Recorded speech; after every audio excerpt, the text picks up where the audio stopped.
sure there's a homeless shelter nearby. I am not homeless. Next on Ebert and Roeper, Reese Witherspoon and Mark Ruffalo in Just Like Heaven. What is wrong with you? Elijah Wood in Everything is Illuminated. Gwyneth Paltrow and Anthony Hopkins in Food. Plus, a new version of a teen classic from one of our greatest directors in the Thumbs Up video segment. You have two realities to choose from. First one being that a woman has come into your life in a very unconventional way, and she happens to need your assistance. Right. The second one is that you're an insane person, and you're sitting on a park bench right now talking to yourself. I think I prefer the first one. Reese Witherspoon and Mark Ruffalo try to come to terms with their very complicated relationship in Just Like Heaven. I'm Roger Ebert. And I'm Richard Roeper. We start with Just Like Heaven, and I know some people are going to hate this romantic comedy because it's so blatantly sentimental that it makes Sleepless in Seattle look like 9.5 weeks. But you know what? It got to me. Mark Ruffalo plays David, a young widower who has just moved into the apartment formerly and currently occupied by Witherspoon's Elizabeth, who was recently in a terrible car crash but doesn't remember it or anything else. I live here. Okay, you can't live here because I live here. This is my apartment. Since when? Since I rented it. You rented it. Yeah. Hey, you know what? I don't need this. John Heder puts a psychic twist on his Napoleon Dynamite character as Daryl. Like the rest of the world except for David, Daryl can't actually see Elizabeth, but he does believe she's there. I know something's different. Something is not right. I'm walking through walls here. Okay, you know, I don't think I can help you. This is one of the most alive spirits I've ever been around. She's not going anywhere. What do you mean? I agree with her, dude. She's not dead. Even though Elizabeth is caught between worlds, she and David actually have a fairly conventional movie courtship, starting with mutual loathing that develops into familiar friendship and, of course, then explodes into love. In fact, I'm sensing some pretty intense feelings she has for you, bro. Really? No, I don't. Ooh, major red aura. Somebody's embarrassed. This is mainly a lightweight comedy with two enormously likable leads and a giant romantic heart. It's corny, it's somewhat predictable, but it's also very sweet, it's funny, and it's just good enough for me to say thumbs up. Thumbs up for me, too. You know, Ruffalo and Witherspoon are two of the nicest, sweetest people in the movies, or at least they can be. So And they have a here- real regular charm. Here, they really do. They really sell it. And, of course, the metaphysics in the movie are a little bit strange to figure out all of the implications and everything, but there are great scenes. For example, the scene where he saves the life of that guy who passes out on the floor, and she says, quick, call for a paring knife and a bottle of vodka. And he does the emergency surgery. I like scenes like that. I did and I too. like I the did whole too. deal that nobody can see her except for her 4-year-old niece. Yeah, and she says, that's a great, nice scene, great. too. She says, my life is in the hands of a 4-year-old who already has 7 other imaginary friends. Very good line. And you know, there's a certain acting challenge here, Roger, not just for Ruffalo and Witherspoon, but I always like these movies where the character, of course, we can see Reese Witherspoon, but the other actors can't, and they have to play off Ruffalo as if he's crazy and react to him looking at her, and everybody strikes just the right notes. There's some nice supporting performances as well. It's fun, it's sweet, it's upbeat, it's romantic. We could use a movie like that. We could use once a in movie while. like that. Okay, the next movie is not any of those things. No, it is not. It is very good, though. Our next movie is the sort of film that takes real courage to make. It's named Keane, and it stars Damian Lewis as a schizophrenic man who has periods when he's calm and reasons well, and other periods when he walks raving in the streets. In the movie's opening scenes, he is convinced that his daughter has been abducted, and he searches obsessively for her between bouts of drinking, cocaine, and sex. I bought some tickets from you last September. On the 12th. Clifton. I was with my daughter. She was abducted downstairs on the lower level. In a transient hotel, Keane meets a woman and her young daughter. He seems to her to be trustworthy, and the woman trusts him to pick up the girl after school and bring her home. Then the mother disappears for 2 days, desperately trying to track down her missing husband. Keane, this disturbed man, is left in full charge of the girl. What are you looking at? Don't look at me! Don't look at me! It's okay. I'm sorry. The suspense here is very real. How long will Keane's period of functional reality persist? Will he start to think this girl is really his own lost daughter? Try to sleep. I'm sitting right here beside you. Okay, shh. Keane is aware of the danger of the situation and struggles to keep his illness under control. He desperately wants to keep this girl safe and just as desperately fears the consequences if he is discovered with her, given his history. Keane was written and directed by an extraordinary American filmmaker named Lodge Kerrigan, whose previous two films were Clean Shaven and Claire Dolan. They also deal with characters trying to survive in the shadow of insanity.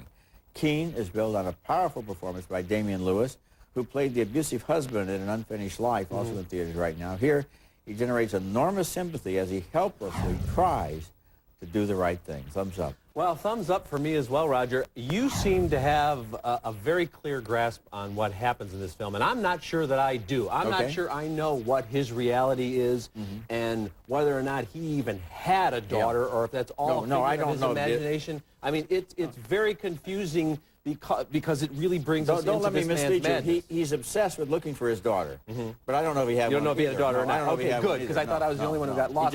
He's just obsessed by it. But I think that's the effect of this film, and amazing camera work in this movie, because we feel, from our point of view, I mean, we're on this guy's shoulder, especially for the first 40 minutes or so, where we have no idea where the story is going, and every turn he makes, and the camera work doesn't draw attention to itself, though. It's just very well done, and it brings us right into this man's madness. This movie doesn't exploit the situation. Oh, here's a schizophrenic who's in charge of this little girl. It's more as if Lodge Kerrigan has a real sympathy with mental illness.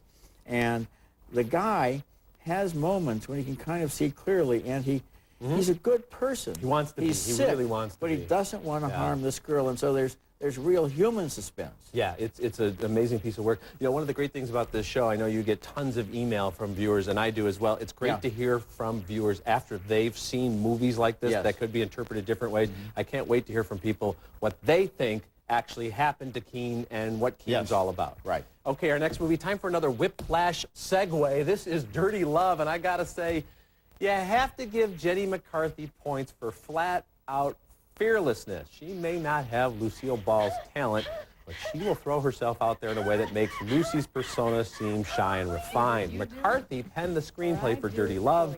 It's not a very good movie at all, but there was something fascinating about watching her demean herself in myriad ways, all in the name of getting a laugh. Jenny plays Rebecca, who's reeling after she was dumped by her idiot himbo of a boyfriend. I'll have the I just got dumped Sunday. I don't think that's on the menu, dear. Then make me the best Sunday you could possibly imagine that would take away every painful experience that any man ever did you wrong. They may have to invent a whole new category in the Razzies for Carmen Electra's jaw-droppingly awful performance as Rebecca's best friend. Is there, someplace, cool that you recommend?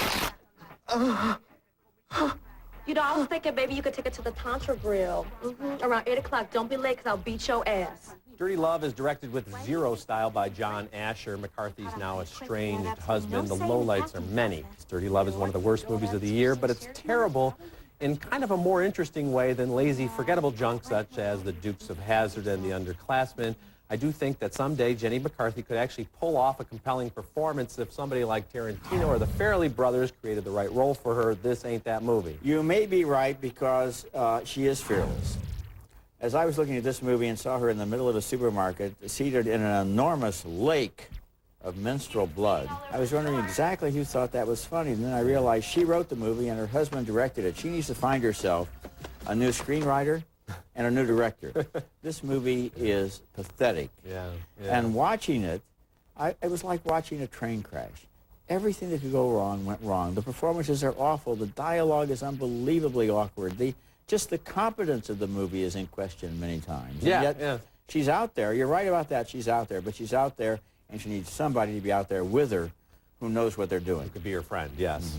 Okay, coming up, Nicolas Cage stars in Lord of War. Read Richard Roeper at Suntimes.com and Roger Ebert at RogerEbert.com.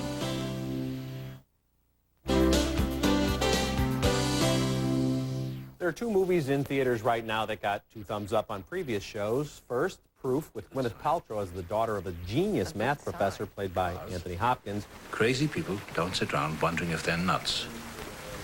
They don't? Of course not. They've got better things to do. Take it from me. A very good sign that you're crazy is an inability to ask the question. Am I crazy? And Lord of War with yet another memorable performance from Nicolas Cage as an arms dealer who rationalizes every illegal step he takes. I even shipped cargo to Afghanistan when they were fighting my fellow Soviets. I never sold to Osama bin Laden. Not on any moral grounds. Back then, he was always bouncing checks. Two very different films, both highly recommended. Yeah, you know, this is the period after Labor Day that we wait for all the way through August, because finally it's good movie season again. And you see these films and you realize, hey, movies can be smart, they can be entertaining, they can be challenging, they don't have to be stupid. Absolutely. Our next movie, named Thumbsucker, is an example of a movie like that. It's about a teenage boy and his family who all have problems. Thumbsucker is not exactly a comedy, not exactly a tragedy either. It's the story of an intelligent, disturbed family trying to cope with a troubled son. Lou Taylor Pucci won an award at Sundance this year for his performance in the title role as Justin, who still sucks his thumb. He goes not to a psychiatrist, but to an orthodontist, played by Keanu Reeves, who tries his own approach. Are you ready to let go of your thumb? Why are you talking like that? Answer my question. What are you gonna do? I want to try hypnosis. Hypnosis doesn't work so well, so Justin is eventually put on Ritalin. That makes the kid take a dramatic U-turn, changing from a loner to a frantic overachiever. Vince Vaughn plays the coach of his school debate team. Nervous? Something. It's completely understandable. This isn't a classroom situation, and that's a whole other new thing for you to process. I wish I was bald. Bitch. Your hair seems fine. Good, now you're making it worse. Justin's family includes Tilda Swinton as Audrey, his mother, who hopes to win a date with a star through a cereal box contest, and Vincent D'Onofrio as his father, Mike. Everything centers on that wonderful performance by Lou Taylor Pucci as Justin. I like the way he decides that the solution to his problem may be worse than the problem, and that being well-adjusted may simply mean adjusting to the way you really are. Yeah, thumbs up for me as well, Roger. You know, we reviewed a movie called Pretty Persuasion recently, which covers a lot of the same territory, teens and teachers and parents and middle-class angst and all that. But that film felt so smug and condescending, and it didn't seem to care about its characters. And this film, as you say, avoids all those pitfalls. The parents are interesting characters. D'Onofrio, great performance. And I like Vince Vaughn's work in this movie as the teacher. We talk a lot about the Vince Vaughn character that he plays in a lot of comedies and stuff. He's playing a different role here, and I thought it was a really strong performance. You know, I always liked Tilda Swinton, too. She's from Scotland, and she plays this American housewife, and she's going to enter the contest and get the date with the star. And yet she's not just a ditz. No. She's very complicated, too. And the whole movie is about interesting people who are interacting instead of being given their roles like child, parent, and then just playing out the usual steps that they take. And, of course, this Pucci kid, a very, very strong performance. He's going to be doing a lot of good work for years to come. Coming up later in the show, Elijah Wood stars in Everything is Illuminated. And next, a Francis Ford Coppola classic in our Thumbs Up video segment. What are you doing? I'm gonna get arrested. New on video this week, Drew Barrymore and Jimmy Fallon in Fever Pitch, which got 2 thumbs way up on this show. Joaquin Phoenix and Claire Danes, and It's All About Love, which got 2 thumbs down. And The Hitchhiker's Guide to the Galaxy, which also got 2 thumbs way down. My video choice this week is a wonderful film you may not have heard about. Over the Edge, a 1979 film, is finally new on DVD. It's not only an uncommonly sensitive film about troubled teenagers, but also marks the film debut of Matt Dillon, who was 15 when he played one of a group of high school students who feel marooned and ignored in their Colorado suburb. I'm gonna blow you away, Tip. Hey, that's not real. You've never seen anything so real. Now, follow this. Over the Edge was co-written by Tim Hunter, who went on in 1982 to write and direct Tex, another unusually good story of a good kid in a bad situation. And Tex, which also starred Matt Dillon, was based on a novel by S.E. Hinton, who also wrote 2 other books that were turned into movies starring Matt Dillon. And they were Rumblefish and The Outsiders. Well, thank you so much for that setup, my friend. My video pick this week is indeed Francis Ford Coppola's The Outsiders, the complete novel, they're calling it. It has 22 minutes of additional footage and a new soundtrack that includes 6 songs by Elvis Presley. The adaptation of S.E. Hinton's teen classic is violent and tragic, but also dreamy and sentimental like a girl's diary. And of course, the cast is like a minor league farm team of future all-stars. You got Rob Lowe, Patrick Swayze, Diane Lane, the aforementioned Mr. Matt Dillon, and Tom Cruise pre-dental work. Thinking, how about you and Sylvia coming over to the game with us tomorrow night? I want to go. Oh, we're taking Evie and Sandy, which means no kids allowed. Big deal. The second disc has some of the best extras of any DVD this year, including commentary from the stars, scenes of casting of the film, including some familiar faces who didn't make the cut, a look back at the making of the film, and some of the stars today reading from Hinton's timeless book. And you know, Roger, I also have to mention Born into Brothels, last year's Academy Award winner for Best Documentary. You cannot watch this film and not be moved by it. That's also new on DVD. Over the Edge, The Outsiders, and Born into Brothels will all be in stores on Tuesday. I'm not a writer. I mean, I write, but more of a collector, really. And what do you collect? Things. Family things. Elijah Wood is a strange little man who dresses like a junior G-man and journeys to the Ukraine in search of family secrets in Everything is Illuminated. Actor Liev Schreiber wrote the screenplay. It's based on Jonathan Safran Foer's best-selling novel. Okay. Schreiber also makes his directorial debut, and he shows a fine touch for blending absurdist comedy with some deeply serious revelations tied to the Holocaust. Wood plays a fictionalized, I guess, Jonathan Foer, a collectaholic who saves just about everything imaginable in Ziploc bags.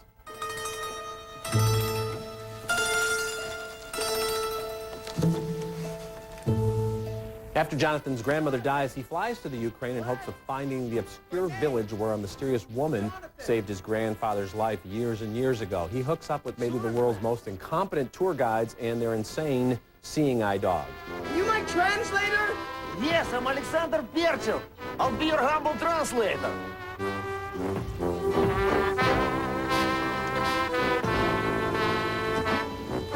I implore you to forgive my speaking of English, Jonathan, as I'm not so premium with it. That's the European punk rocker Eugene Hutt, sounding kind of like a cousin of the old Wild and Crazy Guys played by Steve Martin and Dan Aykroyd on Saturday Night Live. I'd say the first two-thirds or so of Everything is Illuminated is almost a pure ironic comedy, but the story takes a hard turn into Holocaust drama in that last act. As a comedy, Everything is Illuminated is kind of hit and miss, but as a whimsical and at times very poignant look at family secrets and family ties, it's effective, it's moving, thumbs up. Marginal thumbs up for me. You know, Liev Schreiber is a guy who takes chances. I remember him as Laertes in that Ethan Hawke Hamlet, and he's been a lot of other. As a director who began as an actor here, he has a real idea about what kind of movie he wants to make. He's not just taking the credit because he thinks it will be fun. He has a look and a feel and a mood to this film that is interesting. If I could change one thing about the film, it would not be the dog. Okay. It would be the glasses. Those big glasses that he wears, little and older, are so distracting and such an affectation that it kept getting between me and Elijah Wood. I gotta say, you are absolutely right. I knew there was something a little bit off-putting about the performance, and maybe it's not the performance, it's just the wardrobe. You don't need that when you have such good source material and such talented actors. You don't need, hey, let's wear these glasses that just draw attention to themselves. It's funny, but it's true. They were a little bit over the top, but apart from that, I mean, in general, yes, it is a good film. Okay, we'll be back to recap this week's show right after this. I'm ignoring you. I'm ignoring you. She won't accept that she's dead. Okay, recapping the movies on this week's show. 2 thumbs up for Just Like Heaven. 2 thumbs up for Keane. 2 thumbs way down for Dirty Love. How far down can a thumb go? I'm sure Jenny McCarthy would know. Yeah, I suppose Jenny would. Whoa. 2 thumbs way up for Proof, opening this week in New York and L.A.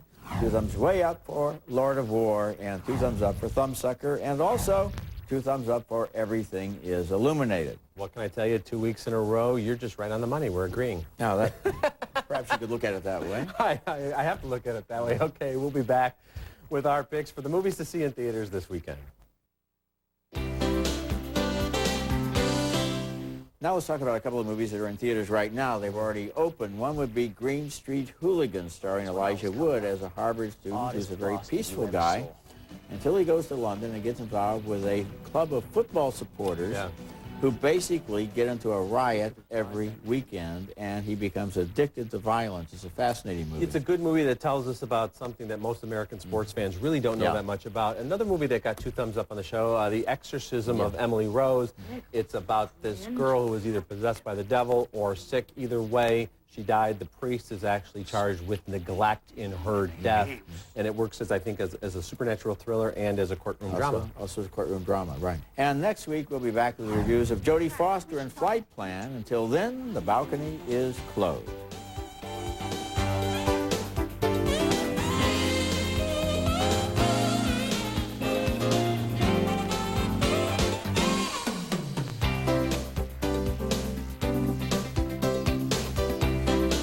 Messes seem smaller with the Libman Wonder Mop. Large and absorbent, quick-drying strips. And thanks to the unique wringer sleeve, your hands never touch water. Libman, family made since 1896.